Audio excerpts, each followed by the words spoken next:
Programme में हमें और आपको अल्लाह तबारक व तआला ने सआदत बख्शी और अल्लाह की बारगाह में दुआ है कि अल्लाह ताला छोटी सी महफिल को अपनी बारगाह में कबूल फरमाए। हम कम हैं मगर दम रखते हैं, हम कम हैं मगर दम रखते हैं और नाते नबी सुनकर मचल जाते हैं। और आला हज़रत फरमाते हैं कि उनकी महक ने दिल के ऊँचे खिला दिए हैं, जिस राह चल रहे हैं ऊँचे बसा दिए हैं। और अल्लाह क्या जहन्नम अब भी न सर्द होगा, रोह रोह की मुस्तफ़ा ने दरिया बहा दिए हैं। और अब मैं बिला ताख़ीर नाते पाक सल्लल्लाहु अलैहि वसल्लम पढ़ने के लिए मैं उबैदुर रहमान हाशमी साहब को मैं गुजारिश करूँगा कि वो तशरीफ़ लाएँ और बारगाह रिसालत में खिराज अक़ीदत पेश करें। आइए उबैदुर रहमान हाशमी।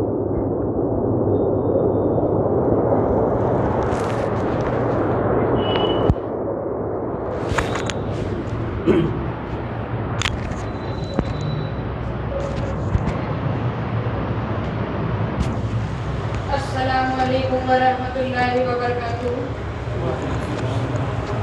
आप सभी लोग एक बार दरूद शरीफ पढ़ लीजिए। अल्लाहुम्मा सल्ली अला सय्यदिना शफीना हबीबना व मौलाना मुहम्मदिन व बारिक वसल्लिम। सल्लल्लाहु अलैहि सलाम व सलाम अलैका या रसूलल्लाह सल्लल्लाहु तआला अलैहि वसल्लम।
सदर इजलास व मुअज़्ज़ज़ सामईन इकराम, अस्सलामु अलैकुम व रहमतुल्लाहि व बरकातुहू। नहमदुहु व नुसल्ली व नुसल्लिमु अला हबीबिहिल करीम, अम्मा बाद फ़अऊज़ु बिल्लाहि मिनश शैतानिर रजीम, बिस्मिल्लाहिर रहमानिर रहीम। कुल हुवल्लाहु अहद, अल्लाहुस समद, लम यलिद वलम यूलद वलम यकुल लहू कुफुवन अहद। सदक़ल्लाहु मौलानल अज़ीम व सदक़ रसूलुहुन नबियुल अमीनुल करीम व नहनु अला ज़ालिका लमिनश शाहिदीना वज़्ज़ाकिरीना वल आमिनीना वल मुतमइन्नीना वल्हम्दुलिल्लाहि रब्बिल आलमीन।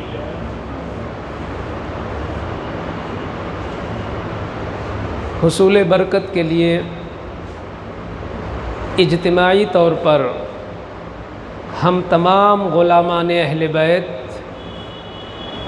और मुहिब्बान इमाम आली मकाम आइए मिलजुल कर सबसे पहले मुस्तफ़ा जान रहमत, शमअ बज़्म हिदायत, खल्क़ के दूल्हा, नबियों के इमाम, रसूलों के सरदार, अल्लाह की निगाह में सबसे ज़्यादा महबूब व मुकर्रम जनाब मुहम्मदुर रसूलुल्लाह सल्लल्लाहु अलैहि वसल्लम की बारगाह में अक़ीदतमंदाना अंदाज़ में दुरूद शरीफ पढ़ने। अल्लाहुम्मा सल्लि अला सय्यिदिना व शफ़ीइना व तबीबिना व मौलाना व मलजाना मुहम्मदिन मअदनिल जूदि वल करम व आलिहि व बारिक वसल्लिम कमा तुहिब्बु व तरदा बि अन तुसल्ली अलैहि।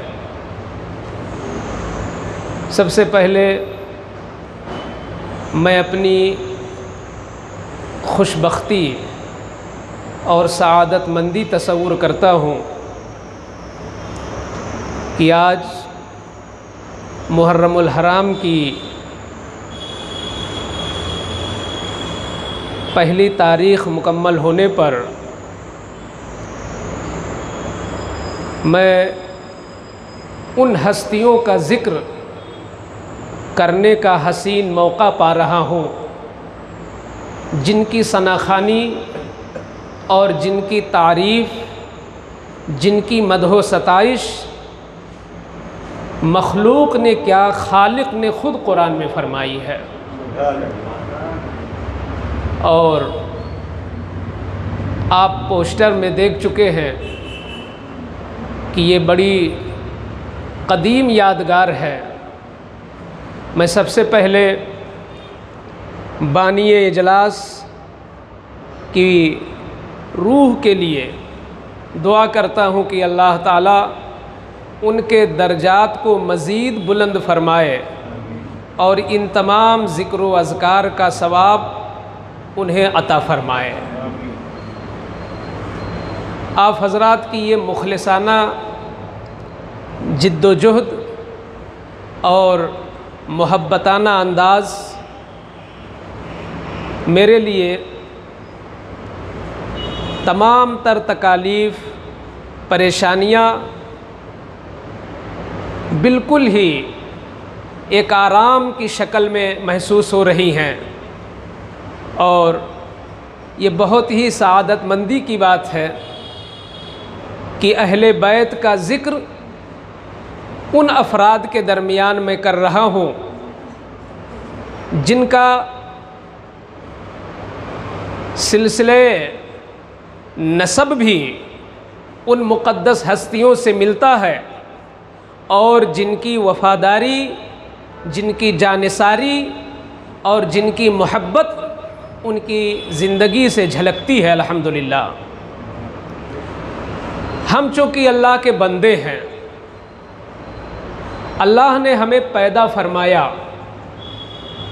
तो सबसे बड़ा हक़ अगर हम पर है तो हमारे मौला का है, सबसे बड़ा हक़। इसलिए आज की इस 10 रोज़ा तक़रीबात के आगाज़ में मैं चाहता हूँ कि क्यों ना उस हस्ती और उस ज़ाते बाबरकत और उस कदीम लाफानी अज़ली अबदी हस्ती के ताल्लुक़ से कुछ ज़िक्र क्यों ना हो जाए कि जिसका हक़ मखलूक़ात पर सबसे ज़्यादा है।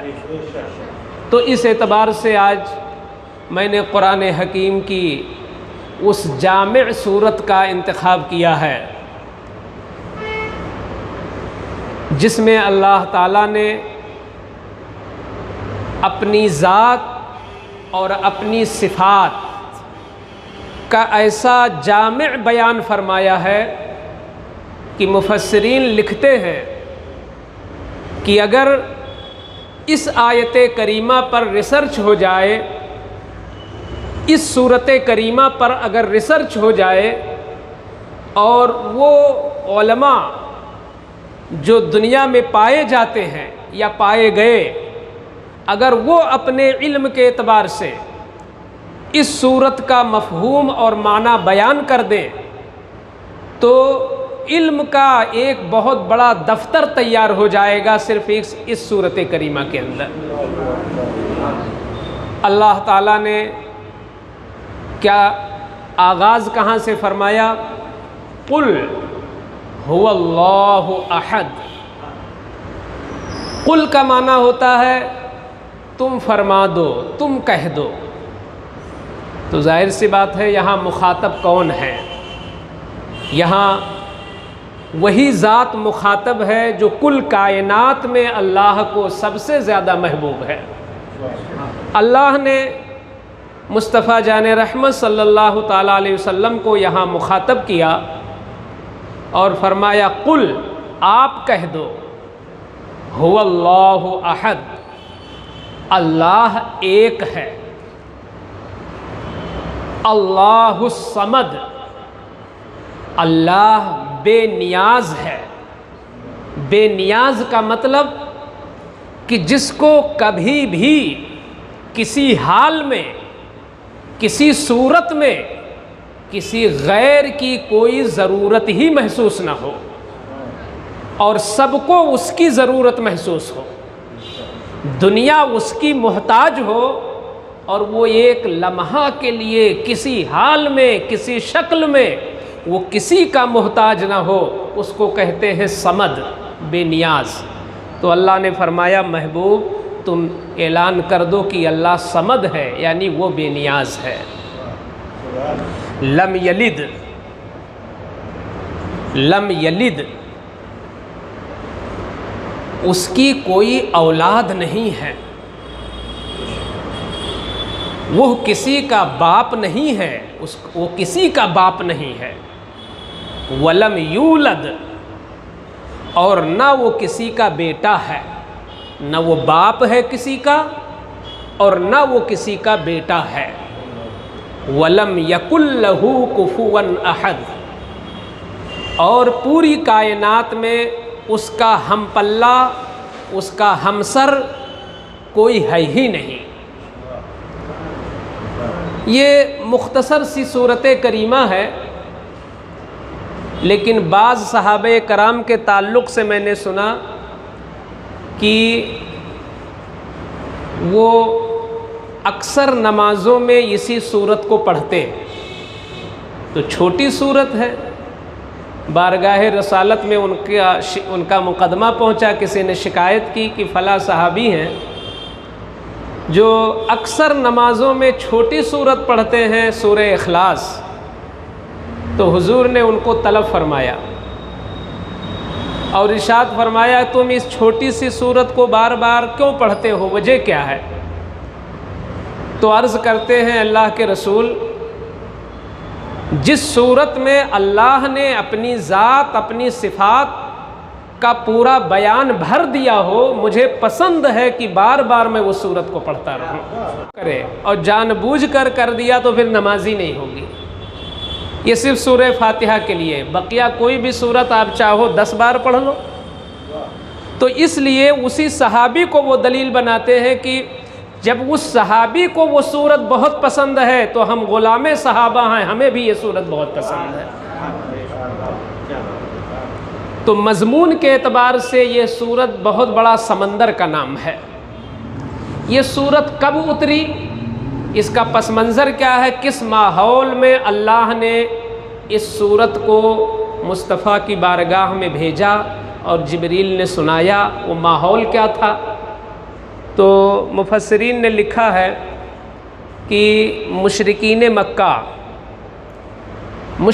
मक्का जो ईमान नहीं लाए थे वो सरकार की बारगाह में पहुँचे और तरह तरह के बेजा सवालात करने लगे जिसमें कोई दम न हो। किसी ने कहा ये बताइए अल्लाह सोने का है कि चांदी का, किसी ने कहा अल्लाह लकड़ी का है कि मिट्टी का, किसी ने कहा कि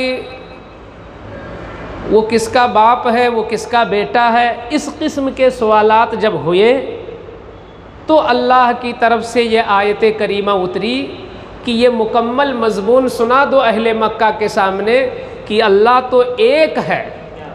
जब वो एकता है तो कोई उसका रिश्तेदार नहीं है, और वो समद है, वो बेनियाज है। लम यलिद, उसका कोई बेटा नहीं, वलम यूलद, वो किसी का बेटा नहीं, वलम यकुल लहू कुफुवन अहद, और उसका कोई हमसर नहीं, उसका कोई हमपल्ला नहीं। तो इसमें रद्द कैसे हो गया उनका, जब अल्लाह ने ये फरमाया कि उसका कोई हमपल्ला नहीं, तो जाहिर सी बात है कि बेटा होना, बाप होना, ये सारा मामला है शादी पर, और शादी होती है कुफू से, हमसर से, हमपल्ला से, हम जिन्स से। तो जब अल्लाह कदीम है, उसकी जिन्स से कोई है ही नहीं और ना वो किसी की जिन्स से है, तो ना वहाँ शादी का कोई सवाल है, ना वहाँ बेटा होने का कोई सवाल है, ना वहाँ कोई बाप बनने का सवाल है। ये सूरत करीमा अल्लाह के रसूल ने लोगों के सामने सुना दिया। अब यहाँ एक चीज़ तवज्जो तलब है, मुफस्सिरीन ने ये बात यहाँ पर लिखी है कि ये जो कुल हुवल्लाहु अहद सूरत है, जिसको हम सूरह इखलास कहते हैं, ये सूरत सूरह कौसर के मुकाबिल है। यानी इन्ना आतैना कल कौसर जो सूरत है उसका मुकाबिल है ये सूरत। किस एतबार से कि एक दौर था जब हुजूर को तकलीफ़ पहुंचाई गई और आपकी एक सगी औलाद थी, हकीकी औलाद थी, जिसका नाम हज़रत इब्राहीम था, उनका इंतकाल हो गया। हज़रत इब्राहीम का इंतकाल हो गया तो बशरी तकाज़े की वजह से हुजूर को भी सदमा हुआ, आपके क़ल्ब पर सदमा पहुंचा। मुशरिकीन मक्का ने आपके सदमे पर और इजाफ़ा कर दिया। उन्होंने क्या कहा, इन्ना शानिया का, उन्होंने कहा अपनी ज़बान में कि अब तो इनका एक ही बेटा था, वो भी ख़त्म हो गया, लिहाजा इनका मज़हब यहीं पर ख़त्म हो गया। माज़ल्लाह, इनका मज़हब यहीं पर ख़त्म हो गया। अब तौहीद का नारा लगाने वाला कोई बचा नहीं, इनके बाद मामला ख़त्म है। क्योंकि औलाद ही होती है जो बाप के मिशन को आगे बढ़ाती है। तो एक ही औलाद बची थी, आज वो भी चली गई, लिहाजा इस नबी का जो मिशन है तौहीद, वो अब मिट जाएगा। माज़ल्लाह, ये उन्होंने कहा। और कहा कि इनकी नस्ल मुनक़ते हो गई, इनकी नस्ल मुनक़ते हो गई। जब ये खुराफात कुफ़ारे मक्का ने बका तो हुजूर खामोश हैं, हुजूर ख़ुद कुछ नहीं कह रहे हैं। अल्लाह की तरफ से जिब्रील उतरे और हुजूर के इस सदमे को दूर करने के लिए अल्लाह ने सूरह कौसर उतारी। जिसकी शुरुआत ये है, इन्ना अअतैना कल कौसर, बेशक ऐ महबूब हमने आपको बेशुमार खूबियाँ अता फरमाई हैं। आप इनके खुराफात को क्यों सुनते हैं? आप इनके वाहियात में क्यों पढ़ते हैं? इनको बकते रहने दीजिए। हमने तो आपको बेशुमार खूबियाँ अता फरमाई हैं।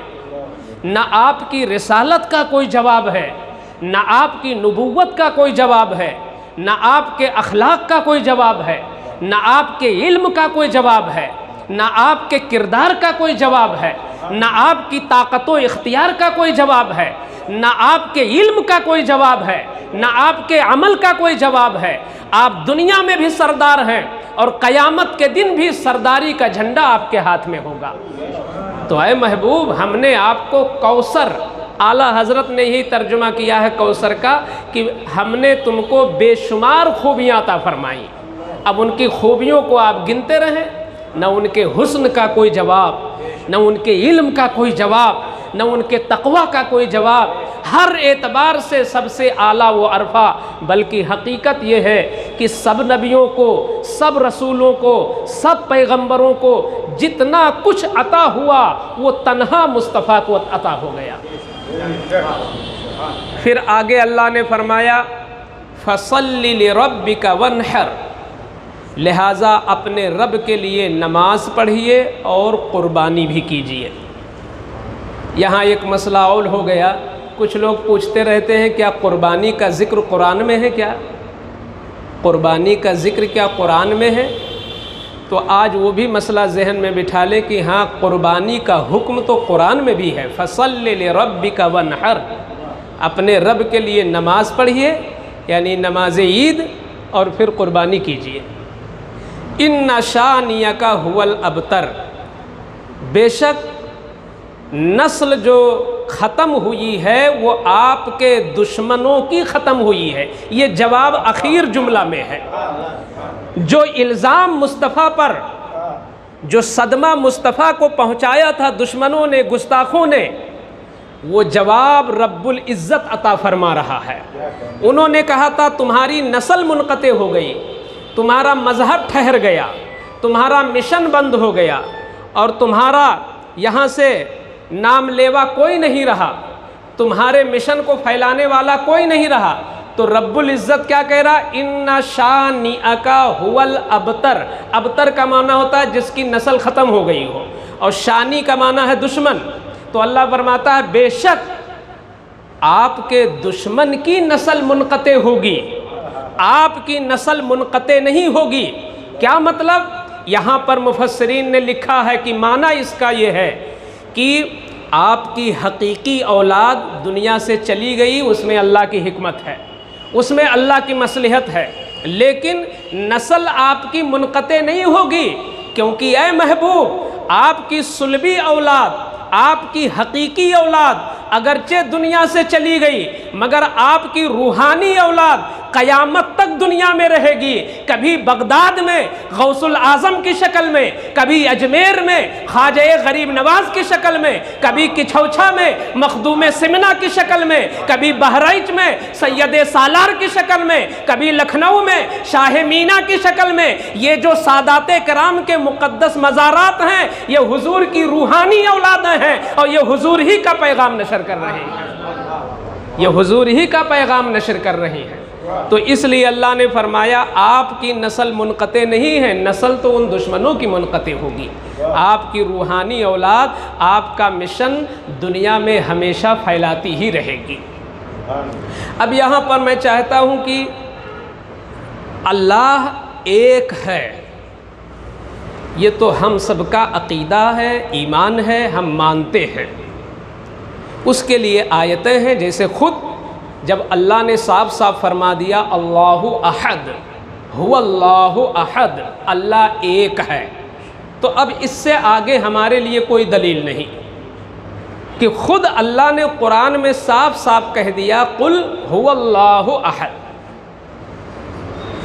जब हुजूर के ताल्लुक़ से दुश्मनों ने वावेला मचाया तो जवाब अल्लाह दे रहा है, और जब अल्लाह के ताल्लुक़ से दुश्मनों ने तरह तरह का है कि मिट्टी का है कि सोने का है कि चांदी का है, वो किसका बाप है किसका बेटा है, जब अल्लाह के हवाले से दुश्मनों ने किया तो मुस्तफ़ा जवाब दे रहे हैं। इससे महबूबियत का पता चलता है, इससे क़ुर्बत का पता चलता है, इससे अल्लाह और रसूल के माबैन क्या मोहब्बत है, क्या ताल्लुक़ है, कितना करीबी रिश्ता है, अंदाज़ा होता है कि ये महबूब तुम पर हमला हो तो मैं जवाब दूं, और मेरे ताल्लुक़ से खुराफात कोई उठाए तो तुम अपनी ज़बान से जवाब दो।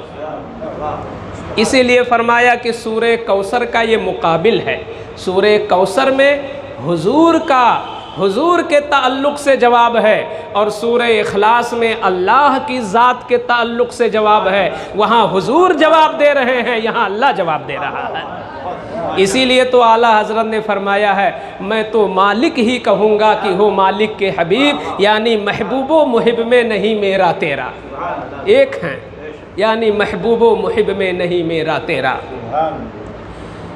कुरान हकीम में बहुत सारी ऐसी आयतें हैं जिसमें ये फरमाया गया कि अगर तुम सिर्फ कायनात के ज़र्रे ज़र्रे में गौर करो तो ये कायनात का ज़र्रा ज़र्रा खुद अपनी ज़बान से बोलता हुआ नज़र आएगा कि अल्लाह एक है और अल्लाह मौजूद है।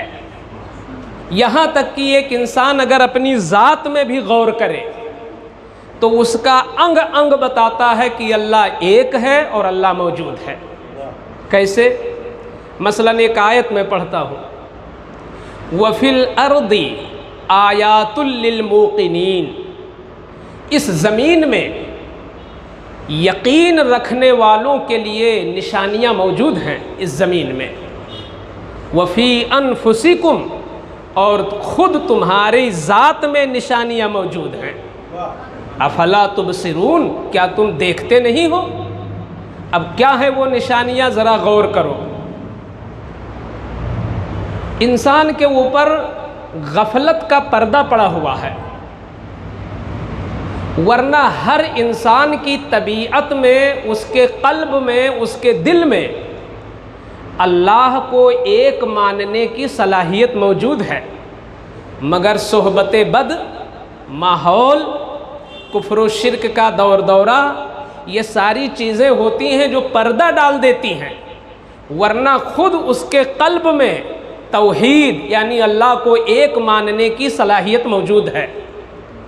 उसकी मिसाल यहाँ से समझ में आती है कि जब मक्का फ़तह हुआ, जब मक्का फ़तह हो गया तो अबू जहल का बेटा जिसका नाम इकरमा था, वो ईमान नहीं लाया था।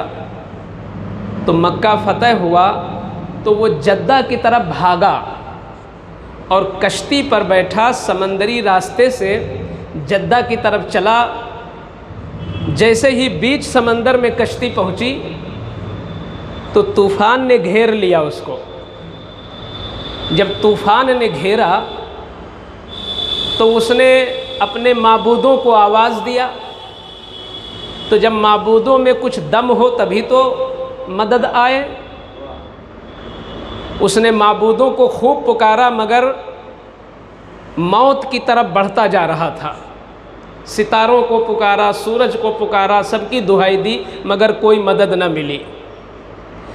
अब जब बिल्कुल ही उसकी गफलत के पर्दे हटे तो उसे अचानक ख्याल आया कि वो नबी जो कहते हैं अल्लाह एक है, जो ये कहते हैं कि इबादत उसी को करो, उसी की करो जिसने सबको पैदा किया है, लाओ टराई मारता हूँ और इस हालत में मैं एक खुदा को पुकारता हूँ। अगर समंदर की लहरों से उसकी मदद हमें बचा लेती है तो फिर जो समंदर में बचाना जानता है वो खुश्की पर भी बचाएगा मुझे। लाओ मैं पुकार के देखता हूँ। जैसे ही अल्लाह वहदहू ला शरीक को पुकारा तो ईमान उसके मुक़द्दर में था। अल्लाह की मदद आई और वो भंवर और लहर से बच गया। ज़िंदगी उसकी सलामत। जब साहिल पे आया तो उसने कहा, उसकी दिल की ये आवाज़ थी कि जब चांद ने मुझे नहीं बचाया, सूरज ने मुझे नहीं बचाया, सितारों ने मुझे नहीं बचाया, हमारे झूठे माबूदों ने मुझे बचाया, एक खुदा ने बचाया, तो लिहाजा खुदा एक ही है, खुदा एक ही है और खुदा मौजूद है। अल्लाहु अकबर ये कहता है और हुजूर के कदमों पे आके सर रख के ईमान कबूल कर लेता है। अल्लाह एक है। इंसान अगर इकरमा इमाम जाफ़र सादिक से ऐसे ही मुलाकात हो गई एक दहरिये से, दहरिया वो होता है जिसका कोई मज़हब ना हो, दहरिया, तो हज़रत इमाम जाफ़र सादिक ने उसे चेक करने के लिए कि देखें इसके दिल में तौहीद है कि नहीं, कहीं से ये बहका हुआ है मगर असल फितरत में तो तौहीद ही होनी चाहिए। तो आपने उससे पूछा, ये बताओ अगर तुम समंदर में सफ़र कर रहे हो और तुम्हारी कश्ती टूट जाए, पटरा टूट जाए, पानी भर जाए और मल्लाह डूब जाए, तो क्या उस हालत में भी तुमको अपनी ज़िंदगी की कुछ उम्मीद रहती है कि नहीं? कहीं ना कहीं से तुमको उस वक्त भी अपनी जान की बचने की कोई उम्मीद रहती है कि नहीं रहती है? तो उसने कहा कुछ ना कुछ तो उम्मीद रहती कि हो सकता है बच जाऊं। तो आपने फरमाया वो कौन सी ज़ात है जो तुमको उस हालत में भी बचा लेगी? जब मल्लाह डूब गया, कश्ती डूब गई, पटरे टूट गए, अब तुमको कौन बचा रहा है? तो दहरिया खामोश। इमाम जाफ़र सादिक ने बुलंद आवाज़ में इरशाद फरमाया कि ऐसी हालत में जब दुनियावी तमाम असबाब साथ छोड़ दें, उस हाल में भी अगर दिल में कहीं ना कहीं से उम्मीद की रोशनी मौजूद है कि हो सकता है बच जाऊं, वो उम्मीद किसी और से नहीं, वो अल्लाह वहदहू ला शरीक से वो उम्मीद होती है। वो अल्लाह ही होता है जिससे उस हाल में उम्मीद होती है। मगर अफसोस कि इन तमाम तर निशानियों के होते हुए, इन तमाम तर आयतों के होते हुए भी एक लंबी मखलूक है जो वहदानियत से महरूम है। खुद चाँद को देखें, अल्लाह ताला ने सूरह यासीन में फरमाया वश्शम्सु तजरी लिमुस्तक़र्रिन लहा। ये सूरज जो है ये अपनी मंजिलों में रहता है, यानी इसकी मंजिल मुकर्रर है। सूरज अपनी मंजिलों ही में गर्दिश करता रहता है, अपनी मंजिल से कभी नहीं हटता। आप अपनी जब से आपने आँख खोली है और आज तक आप देख रहे हैं कि सूरज के तुलू होने का और सूरज के गुरूब होने का एक मखसूस निज़ाम है। हम पूरे यकीन से कह देते हैं कि ठंडी आएगी तो रात लंबी होगी, गर्मी आएगी तो रात छोटी होगी, दिन बड़ा होगा, ठंडी आएगी तो रात बड़ी होगी और दिन छोटा होगा। क्या कभी इसके खिलाफ हुआ है? कभी उल्टा हुआ है इसका? कभी हंगामी हालात में या कभी इमरजेंसी हालात में, कभी किसी वजह से कभी इसके खिलाफ हुआ? यहाँ तक कि जो रात या जो दिन सबसे बड़ा होना है वो हमेशा से सबसे बड़ा ही हो रहा है, आज तक उसके खिलाफ नहीं हुआ, उसके खिलाफ हुआ ही नहीं। सूरज को किधर गुरूब होना है, सूरज को कहाँ से निकलना है, कहाँ गुरूब होना है, ये बिल्कुल मुकर्रर है, इसके खिलाफ कभी नहीं हुआ। क्या ये निज़ाम इंसान चला रहा है?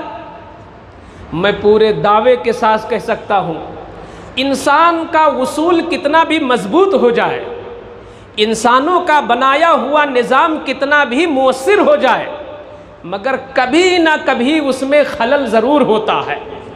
कहीं ना कहीं से उसके खिलाफ कभी ना कभी ज़रूर हो जाएगा, मगर करोड़ों बरस से निज़ाम, दिन और रात का निज़ाम, सर्दी और गर्मी की आमद, ये तसलसल के साथ जो निज़ाम चल रहा है, ये इंसान नहीं, ये खुदाए वहदहू ला शरीक ही चला रहा है। खुद इस कायनात में लोग गौर कर लें तो खुद पता चल जाएगा हमारे हाथों के तराशे हुए माबूद के ये बस की बात नहीं है। जो अपने ऊपर बैठने वाली मक्खी को ना हटा सके, वो चाँद और सूरज का निज़ाम क्यों कर चला सकते हैं? चाँद और सूरज का निज़ाम तो वही चलाएगा जो चाँद और सूरज का खालिक है। हम देखते हैं कि इंसान हवा के बग़ैर नहीं रह सकता। सबसे ज़्यादा इंसान को ज़रूरत हवा की है, उसके बाद इंसान को ज़रूरत पानी की है, उसके बाद इंसान को ज़रूरत खाने की है।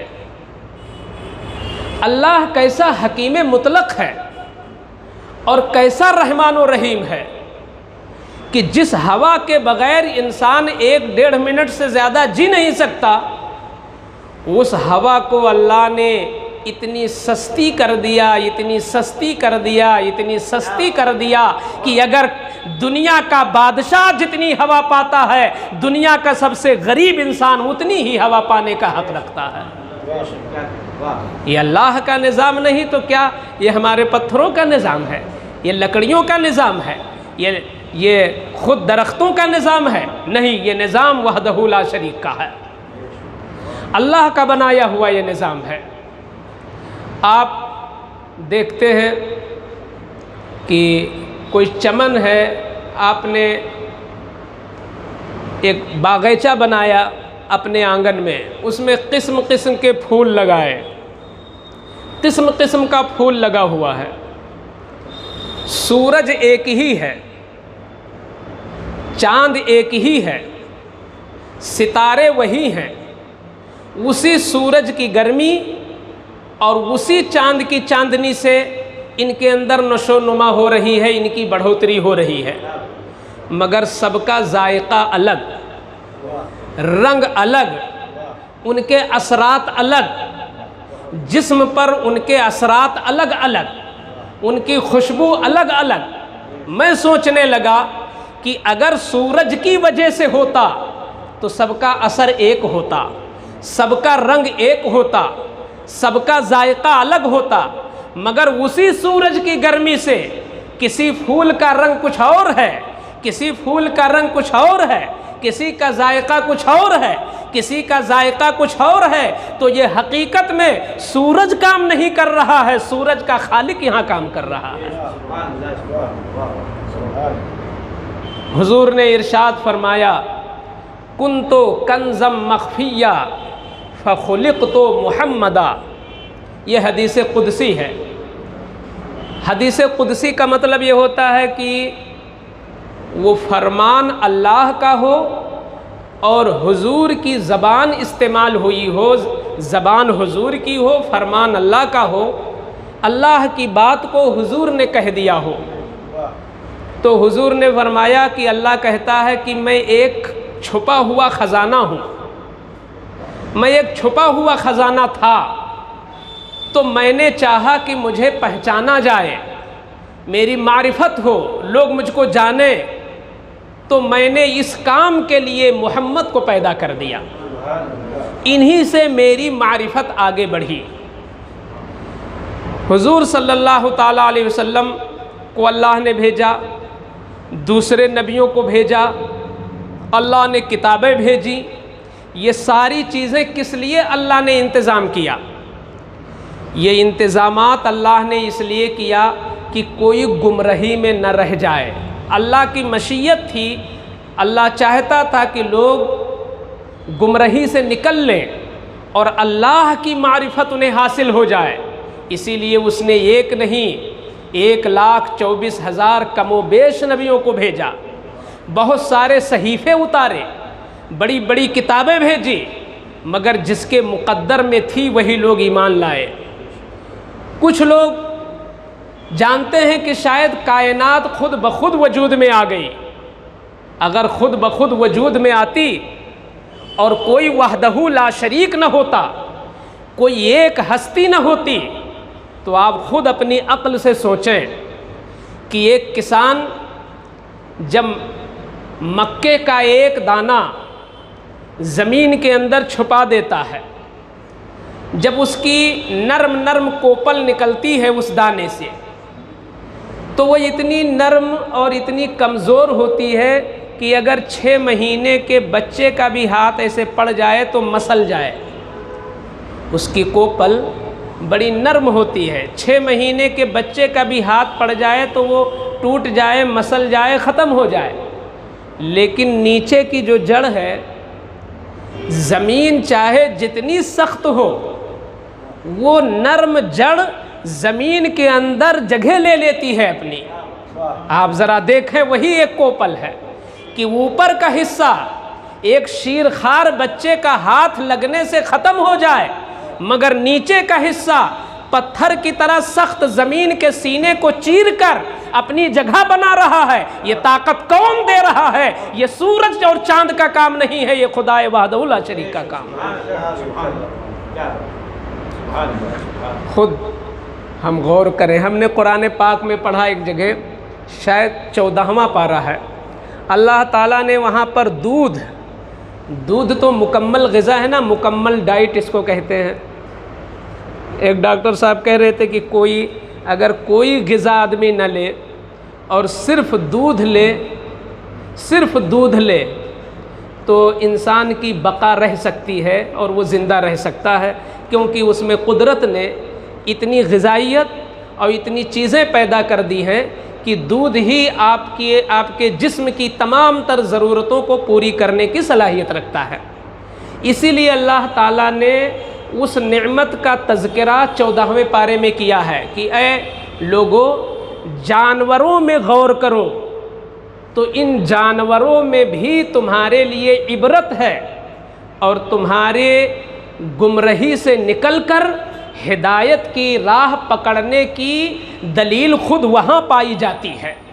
ये किससे कहा जा रहा है? हम लोगों से नहीं। अल्हम्दुलिल्लाह हमने तो नबियों का हुक्म मान लिया, हमने तो पैगंबरों की बात मान ली, मगर जिन्होंने नहीं तस्लीम किया उनको कहा जा रहा है व इन्न लकुम फिल अन्आमि लइब्रह, बेशक तुम्हारे लिए जानवरों में इबरत है। कैसे? आगे फरमाता है नुस्कीकुम मिम्मा फी बुतूनिही मिन बैने फरसिन व दमिन लबनन खालिसन। लबन माने दूध होता है, तो जाहिर सी बात है लबनन खालिसन यानी खालिस दूध, मिलावटी दूध नहीं, खालिस दूध। अल्लाह फरमाता है कि इन जानवरों में इबरत कैसे है कि अल्लाह ताला ने गोबर और खून दोनों के बीच में दूध को रखा है। नीचे से गोबर, ऊपर से खून और बीच में खालिस दूध। अब यहाँ मैं आप हजरात की तवज्जो थोड़ी चाहूँगा। एक इंसान कितना भी सलीकामंद हो, कितना भी इल्म वाला हो और कितना भी तरबियत याफ्ता हो, लेकिन अगर खून और गोबर के बीच में दूध रखा जाए और कोई पर्दा ना हो, तो क्या इंसान का ये रखा हुआ दूध बिल्कुल खालिस रह जाएगा? कभी वहाँ पर गोबर की बदबू पहुँचेगी, कभी उसमें खून का रंग आएगा।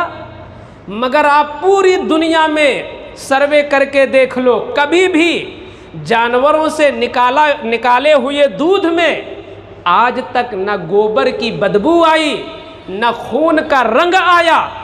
जिस खुदा ने गोबर और खून के बीच में एक खालिस दूध को रखा है, ये खुदाए वहदहू ला शरीक ही की ताकत है, ये इंसान की ताकत नहीं है। लिहाजा अल्लाह एक है, एक अल्लाह पे हमें ईमान रखना चाहिए। ये दूध खुद बताता है कि अल्लाह कई नहीं है, अल्लाह एक ही है, माबूद एक ही है, वो वहदहू ला शरीक है, वहदहू ला शरीक है। तरह तरह की इन तमाम चीज़ों में जिस कदर भी हम गौर करते जाएं, जितना भी हम सोचते जाएं, आप देखें ज़रा एक बच्चा जब माँ के पेट में होता है तो हमने हदीस में पढ़ी है, बुखारी शरीफ की हदीस है कि जब 4 महीने मुकम्मल होते हैं, जिस दिन बच्चे को 4 महीने मुकम्मल होते हैं तो अल्लाह ताला फ़रिश्ते को मुकर्रर कर देता है और कहता है कि तुम इसके बदन में आज रूह डाल दो, उसकी तकदीर लिख दो, उसकी उम्र लिख दो, वो नेक होगा या बुरा होगा, ये सारी चीज़ें तुम लिख दो। सारी चीज़ें लिख दी जाती है, उसी दिन जान पड़ती है और उसी दिन से वो हरकत करना शुरू करता है मुकम्मल 4 महीने पर। तो अब जब जान आ गई, जब रूह पड़ गई, तो एक जिंदा जान के लिए हवा की सख्त ज़रूरत है, उसे हवा चाहिए। लेकिन 4 के बाद 5 महीने वो और रहा पेट में। जब पेट से बाहर तशरीफ़ लाया, अब अगर उसे 1 मिनट हवा ना मिले तो उसकी जान चली जाए, और 5 महीने हवा का कोई इंतज़ाम नहीं था, जब भी जान महफूज थी। ये जान कौन बचा रहा है? ये खुदाए वहदहु ला शरीक बचा रहा है। फिर उसके बाद माँ वही ग़िज़ा खाती थी जो पहले खाती थी, वही ग़िज़ा आज भी खा रही है। मगर जब बच्चे के पैदा होने का वक्त आया और बच्चे को ग़िज़ा की ज़रूरत है, तो वही खाई हुई ग़िज़ाओं से अल्लाह ताला ने कुदरती तौर पर उसके पिस्तान में दूध पैदा कर दिया।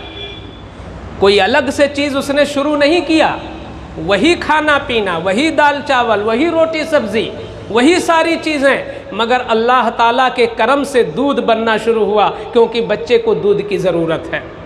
और जो जो बच्चे की ज़रूरत कम होती चली जाती है, ग़िज़ा चाहे जितनी माँ लेती जाए, मगर दूध अब कम होता चला जाएगा। ये निज़ाम बता रहा है, ये कदम कदम पे सारी चीज़ें बता रही हैं कि इंसान ना कुरान खोल के देखे, इंसान सिर्फ दुनिया की चीज़ों में गौर करे तो भी शिर्क के पर्दे हट सकते हैं और तौहीद का नूर उसके दिल में आ सकता है। एक दलील कुरान ने और पेश किया है कि अल्लाह 2 नहीं हो सकते। जब 2 नहीं हो सकते तो 3-4 का सवाल ही नहीं है। वो आयत है 17वें पारे की, अल्लाह फरमाता है लौ काना फीहिमा आलिहतुन इल्लल्लाह लफसदता। अगर इस कायनात में एक से ज़्यादा खुदा होते, बिलफर्ज एक से ज़्यादा खुदा होते, तो कायनात का निज़ाम दरहम बरहम हो जाता। अगर एक से ज़्यादा होते, क्यों? मिसाल के तौर पर जब 2 खुदा होते तो दोनों के अंदर इख्तियार होता, दोनों के अंदर पावर होता।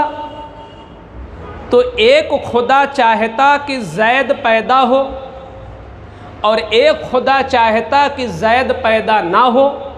अब बताओ किसकी बात रखी जाती वहाँ पर?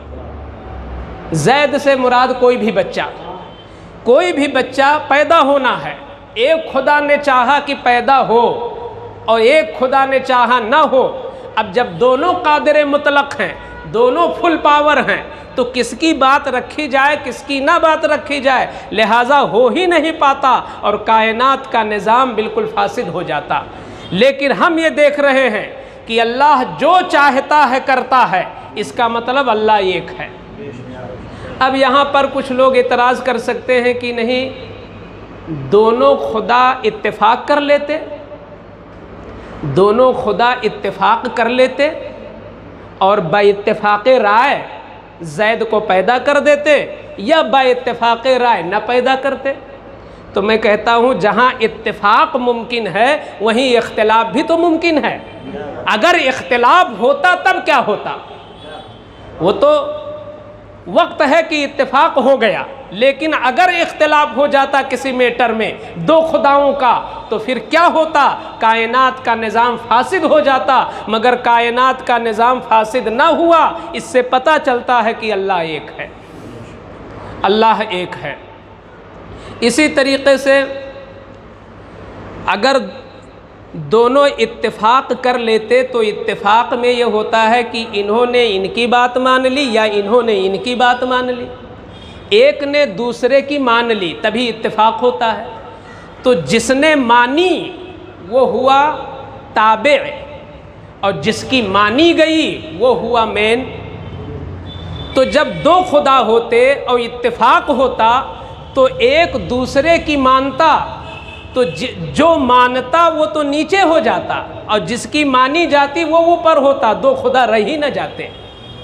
खुदा तो वो है जो सबसे ऊपर हो, लेकिन अगर दो होते और आपस में इत्तेफाक कर लेते तो एक नीचे होता एक ऊपर हो जाता, एक ताबे होता एक मतबू होता, एक असल होता एक फरा होता। तो ये दो खुदा रह ही न जाते और खुदा की उनकी हैसियत ही न रह जाती। इसलिए खुदा एक है। अब अल्लाह जब एक है तो बहैसियत मुसलमान हमारे लिए ज़रूरी है कि हम उस पर तवक्कुल रखें। आज हमें आपको ये बताने की ज़रूरत नहीं थी कि अल्लाह एक है। मैं तो सिर्फ इल्म में इजाफ़ा के लिए या जो हमारा अक़ीदा है उस अक़ीदे में मज़ीद नूर आ जाए और मज़ीद उसमें रोशनी आ जाए, इस वजह से मैंने कुछ अक़ली और नकली दलीलें पेश की। लेकिन हमें बहैसियत मुसलमान अगर हमने अल्लाह को एक माना है तो कमी क्या है? आज कमी ये है कि एक मानते ज़रूर हैं, मगर जो हमारे अंदर कैफियत होनी चाहिए, मसलन हमारा अक़ीदा है अल्लाह अलीम है, अल्लाह ख़बीर है, अल्लाह बसीर है, अल्लाह अलीमुम बिज़ातिस सुदूर है। ये भी हमारा अक़ीदा है कि वो हमारी जान से भी ज़्यादा करीब है। ख़ुद कुरान में है नहनु अक़रबु इलैहि मिन हब्लिल वरीद, मैं इंसानों की शहे रग से भी ज़्यादा करीब हूँ। शहे रग से भी ज़्यादा मैं करीब हूँ, इतना करीब हूँ कि खुद इंसान अपने करीब उतना नहीं जितना मैं उसके करीब हूँ। लेकिन क्या आज हमारे तवक्कुल में और उसकी ज़ात पर भरोसा करने में वही चीज़ रह गई है? कहीं ना कहीं से उसमें अक्सर लोगों में कमज़ोरी आ चुकी है, ज़ौफ़ आ चुका है। उस पर भरोसा करने में हमारे अंदर वो मजबूती नहीं जो एक मुसलमान के अंदर मजबूती होनी चाहिए। हम भाई उम्मती हैं, नबियों की शान अलग है, लेकिन नबियों की ज़िंदगी से हमें कुछ सबक तो लेना चाहिए। देखिए अल्लाह पर असली भरोसा किसको कहते हैं? हज़रत इब्राहीम अलैहिस्सलाम को जब नारे नमरूद में डाला जा रहा है, मिंजनीक में रख दिया गया और आग के शोले आसमान से बातें कर रहे हैं, यहाँ से मशीन से बाकायदा छोड़ने के करीब है कि यहाँ से छोड़ेंगे तो आग में गिरेंगे। उस मौके पर जबकि तमाम असबाब ख़त्म हो चुके थे, ज़ाहिरी तौर पे बचाने वाला कोई नहीं था, ज़ाहिरी तौर पे उनको बचाने वाला आग से कोई नहीं था। उस मौके पर, उस नाजुक मौके पर जिब्रील पहुँचे और कहते हैं अल्लाह के खलील, मेरे लिए कोई अगर हुक्म हो तो आप इरशाद फरमाएं। मुझे अल्लाह ने बड़ा पावर दिया है, मैं एक पर बिछा दूंगा तो आपको उसी पर ले लूँगा, आप बच जाएंगे। आप बताएं कुछ मेरे लिए। और अल्लाह की बारगाह में आता जाता हूँ, सिदरा तक जाता हूँ, वहाँ से अहकाम लाता हूँ, कुछ बताएं तो वहाँ अर्ज़ी लगा दूँ। कुछ है आपको ज़रूरत? तो इब्राहीम खलीलुल्लाह ने उस मौके पर, उतने नाजुक मौके पर क्या कहा? जानता है वो मेरा रब्बे जलील, आग में पड़ता है अब उसका खलील। जब वो जानता है, वो बेखबर नहीं है, वो गाफिल नहीं है, वो तो अलीमो खबीर है, वो जानता है जिब्रील तुम्हें अर्जी लगाने की क्या ज़रूरत है। तो हम उस पाए के नहीं, लेकिन हमारे अंदर कुछ तो मजबूती अल्लाह की ज़ात पे होना चाहिए, कुछ तो अल्लाह के ज़ात पे हमारा तवक्कुल होना चाहिए। इसके लिए हम ये दावत देंगे कि बुज़ुर्गाने दीन के जो वाक़यात हैं, बुज़ुर्गों के ताल्लुक़ से जो अल्लाह पर उनका भरोसा कितना पक्का था, उन वाक़या ये हमारे लिए अशद ज़रूरी है। जब हम बार बार तवक्कुल के वाक़यात को पढ़ेंगे, तवक्कुल के वाक़यात को सुनेंगे, तो अल्लाह पे हमारा भरोसा बिल्कुल मज़बूत होगा और तभी हमारी दुआएं भी, आला हज़रत सरकार ने लिखा है कि ये दुआएं, इनकी रूह क्या है, दुआओं के कबूल होने की। जब भी आप दुआ मांगो तो आप पूरा 100% यकीन रखो कि मैंने दुआ मांग ली है, अल्लाह ये कबूल फरमाएगा। लेकिन कबूल होने की भी 4 सूरतें होती हैं। बंदा कभी कभी शिकायत करने लगता है कि हमने इतने दिन से दुआ मांगी और ये मेरी दुआ कबूल नहीं हुई। आला हज़रत लिखते हैं कि ये इंसान की सोच है और ये उसकी कम इल्मी है जो वो ये कहता है मेरी दुआ कबूल नहीं हुई। दुआ के कबूल होने की कई सूरत होती हैं। कभी कभी ऐसा होता है कि जो चीज़ आप मांग रहे हो, अल्लाह देख रहा है कि वह चीज़ आपके लिए मुनासिब नहीं है। आप नहीं जानते हो, अल्लाह जानता है कि जो चीज़ तुम मांग रहे हो वो आपके लिए मुनासिब नहीं है, तो अल्लाह ताला ने वो चीज़ आपको नहीं दी और उसके बदले में अल्लाह ताला ने आखिरत में आपके लिए सवाब जमा कर दिया। तो दुआ तो कबूल हुई, दुनिया में वो चीज़ आपको नहीं मिली। आप सोच रहे हो मेरी दुआ कबूल नहीं हुई और अल्लाह ने आपके लिए उससे बेहतर इंतज़ाम कर दिया है। दुआ रायगा नहीं होती है, दुनिया में नहीं मिलती है तो आखिरत में सवाब जमा हो जाता है। और दूसरी वजह ये होती है कि कभी कभी हम पर कोई मुसीबत आने वाली होती है, कोई बड़ा हादसा होने वाला होता है, तो अल्लाह ताला से हम दुआ मांग रहे हैं औलाद की, अल्लाह ताला से दुआ मांग रहे हैं मकान बन जाए, अल्लाह ताला से दुआ मांग रहे हैं कि हमें ये दौलत मिल जाए, मगर वो काम नहीं हुए। हमने सोच लिया कि दुआ कबूल नहीं हुई। अल्लाह ने क्या किया, वो रहमान और रहीम है आपके लिए। वो ये देख रहा है मकान बनना ये ज़्यादा मुफीद नहीं है, इसके लिए फ़ायदा ये है कि ये उस हादसे से बच जाए। तो अल्लाह ने उसके बदले में उस हादसे को टाल दिया, आने वाली बला ख़त्म हो गई। आपको पता भी नहीं चला कि कौन सी बला आने वाली थी और कौन सी बला टल गई। तो दुआ मांगते रहना चाहिए इस यकीन के साथ कि अल्लाह ने जो तरीक़ा, अल्लाह का जो उसूल है, किसी ना किसी शक्ल में हमारी दुआ ज़रूर कबूल होगी। ये तवक्कुल, ये अल्लाह की ज़ात पर भरोसा।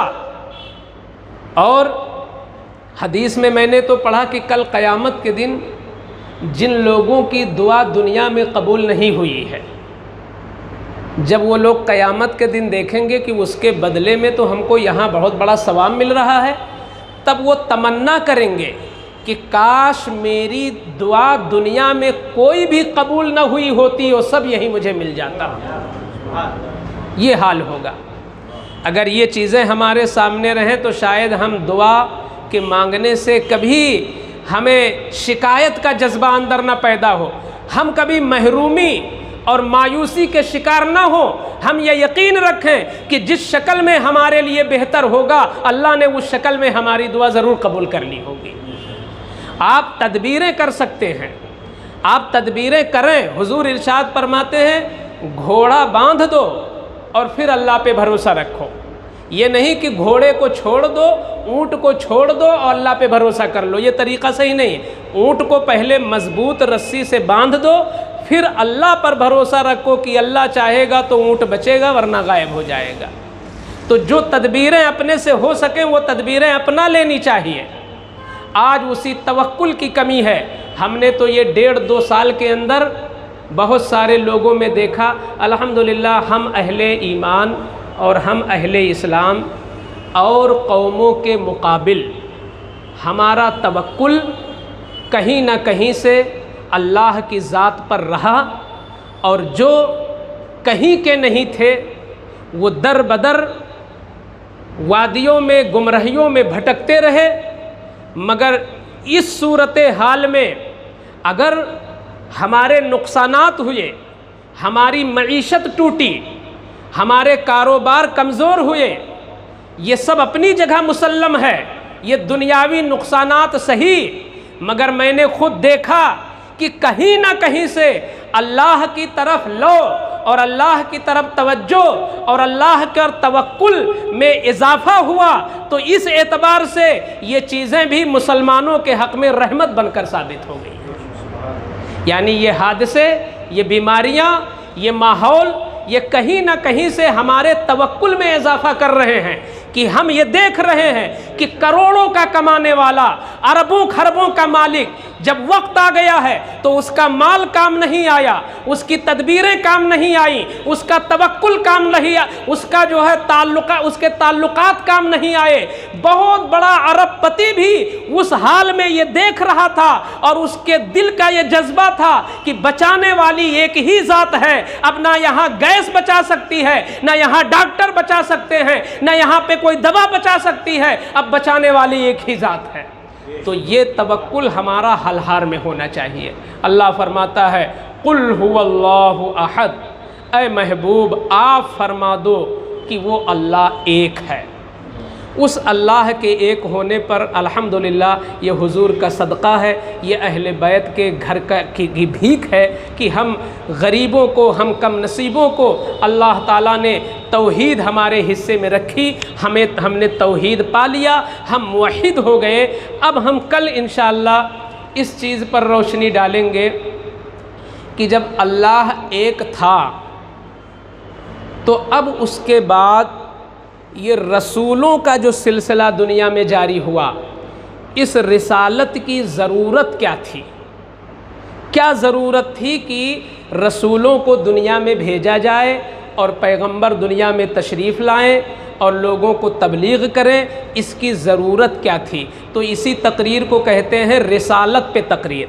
ये नहीं कि हुजूर की तारीफ़ सिर्फ कर दें, ये रिसालत पे तकरीर नहीं हुई। आम तौर पे लोग यही मफ़हूम समझते हैं कि हुजूर की ज़िंदगी का कोई गोशा बयान कर दो, हुजूर की तारीफ़ बयान कर दो तो समझो रिसालत पे तकरीर हुई। नहीं, रिसालत का मतलब यह है कि नबियों की दुनिया में ज़रूरत क्या थी, ये क्यों तशरीफ़ लाए, अल्लाह ने इनको क्यों भेजा, तो ये है रिसालत। आप हजरात कल तशरीफ़ लाएँ। मैं चाहता हूँ कि एक मुकर्रर वक्त हम आपस में मुत्तफ़िक़ होकर कर लें कि किस वक्त हमारी यहाँ पर जमात खड़ी हो और किस वक्त बयान शुरू हो और किस वक्त हम लोग यहाँ पे दुआ करके उठ जाएं। तो मेरे ख़्याल से मुनासिब वक्त 8:45 बजे जमात के लिए, क्यों डॉक्टर साहब?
अस्सलातु वस्सलामु अलैका या रसूलल्लाह व अला आलिका व अस्हाबिका या शफीअना यौमल जज़ा। तशरीफ़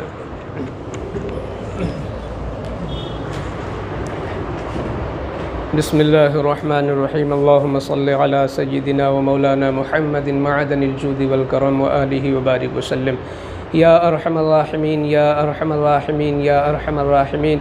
इस ज़िक्र की महफ़िल को मौला कबूल फ़रमा ले या रब्बल आलमीन। इसमें जो कलिमात बोले गए, जो सुने गए, मौला करीम इसमें कहीं से कोई लग़ज़िश, ख़ता, गलती, बेअदबी हुई हो तो रहीम व करीम है मौला, अपनी रहीमी करीमी से माफ़ फरमा। और जो कुछ सही सही अल्फाज अदा किए गए उन पर तू अपनी शायान शान खूब अजर व सवाब अता फरमा। मौला सारा सवाब अपने प्यारे महबूब मुकर्रम शफ़ी मुअज़्ज़म सल्लल्लाहु अलैहि वसल्लम की बारगाह में कबूल फरमा। उनकी जुमला अज़वाज, उनकी जुमला औलाद, उनकी जुमला असहाब, जुमला ताबईन, तबे ताबईन, जुमला अइम्मा, जुमला औलिया, जुमला सालिहीन, कामिलीन, आरिफीन, तमाम मुस्लिमीन, मुस्लिमात, मोमिनीन, मोमिनात की रूहों को अपने फ़ज़ल व करम से मौला इसका सवाब अता फ़रमा दे। मौला जिन हज़रात ने इस ज़िक्र की महफ़िल में शिरकत की है तू अपने करम से मौला उनकी शिरकत को कबूल फ़रमा ले। हे मौला करीम, हम तमाम गुनहगारों, सियाकारों, ख़ता शिआरों को नेकियों से सच्ची मोहब्बत अता फ़रमा दे, गुनाहों से सख्त नफ़रत अता फ़रमा दे। ए मौला, हम सब के ईमान में मजबूती अता फ़रमा, हम सब के इखलास में बरकतें अता फ़रमा। ए मौला करीम, इस मकान में खैर व बरकत का नुज़ुल फ़रमा और इस महफ़िल पाक को मौला तू अपने फ़ज़ल से कबूलियत का शरफ़ अता फ़रमा दे और ये नजराना खुसूसियत के साथ बारगाह इमाम आली मकाम में कबूल फ़रमा ले। उनके तमाम रुफ़क़ाए शहादत की बारगाह में कबूल फ़रमा, जुमला अहले बैत अतहार की बारगाह में कबूल फ़रमा और उनके फैज़ान से हम सबों को माला माल फ़रमा और हम सब का ख़ातिमा ईमान पर नसीब फ़रमा। व सल्लल्लाहु तआला अला खैरि खल्क़िही व अला आलिहि व अस्हाबिही अजमईन बिरहमतिका या अरहमर राहिमीन बिहक़्क़ि ला इलाहा इल्लल्लाह।